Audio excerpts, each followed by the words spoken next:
Hello friends, स्वागत आहे तुमचं वैशाली किचनमध्ये. तर आज आपण करूया पालक पराठा. त्यासाठी मी घेतलेली आहे पालक धुवून बारीक चिरून, अद्रक, लसूण, मिरची, सांबार आणि थोडा कढीपत्ता. सर्वात आधी आपण जे बारीक मिश्रण आहे, मिरची, सांबार, कढीपत्ता हे एका मिक्सरच्या भांड्यात घेऊन बारीक करून घेऊ. ते मिश्रण बारीक केलेलं आहे. आता चिरलेल्या पालकमध्ये गव्हाचे पीठ,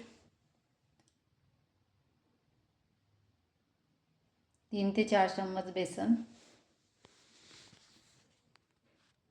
हळद पावडर, मिरची पावडर, जिरा, मीठ आणि धने पावडर, ते वाटलेले मिश्रण सर्व एकत्र करून घेऊ. त्यामध्ये थोडं तेल टाकायचं.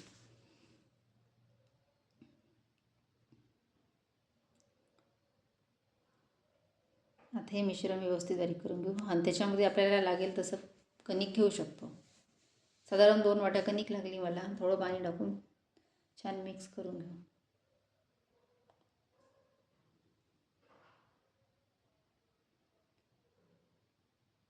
आता आपलं हे मिश्रण तयार झालेलं आहे.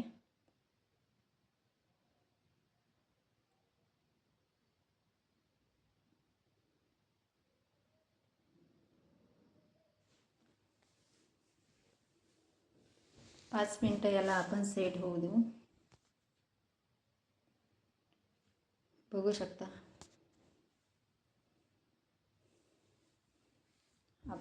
यानंतर आपण पराठ्यासोबत करणार आहे दह्याची चटणी. एकदम सोपी आणि साधी, माझ्या पद्धतीने मी जशी करते तशी. यासाठी मी घेतलेलं आहे दही. गॅस तापत ठेवला. गॅसवर कढई ठेवली.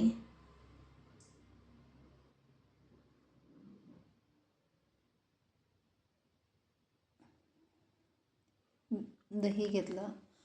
दह्यामध्ये टाकायला कांदा, मिरची आणि टोमॅटो.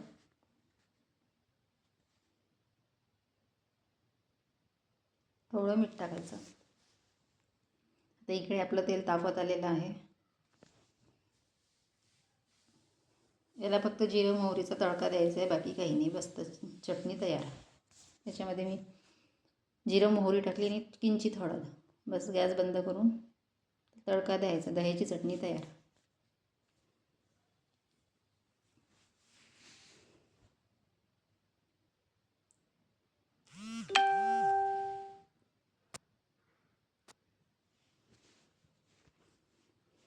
आता आपण पराठे करायला सुरुवात करू. थोडं मी पीठ घेतलेलं आहे, कणिक. छान पातळ पराठे लाटून घ्यायचे.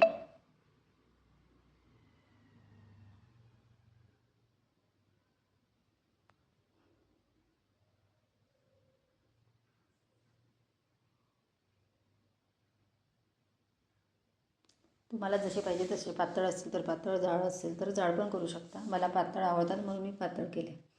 आणि याला तेल किंवा बटर किंवा तूप असेल तर त्याच्याने करू शकता. मी आता तेलाचा यूज केलेला आहे. बटर असेल तर बटर वापरा.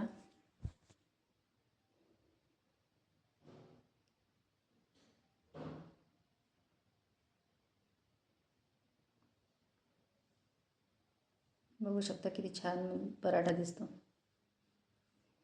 परत एक करू. हिवाळ्यामध्ये पालक खूप स्वस्त आणि छान मिळते.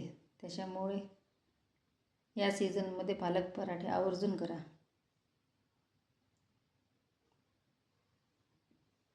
दुसरा पराठा बंद होत आलेला आहे.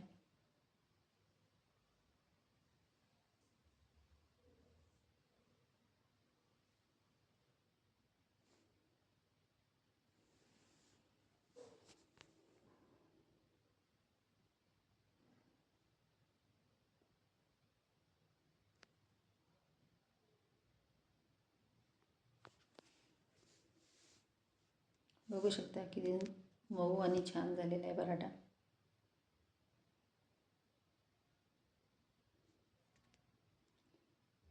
गरम गरम पराठे आणि सोबत दह्याची चटणी, थोडं लोणचं, एक नंबर लागतो. चला तर या मग पराठा आणि दह्याची चटणी खायला. भेटूया नंतर. Bye bye.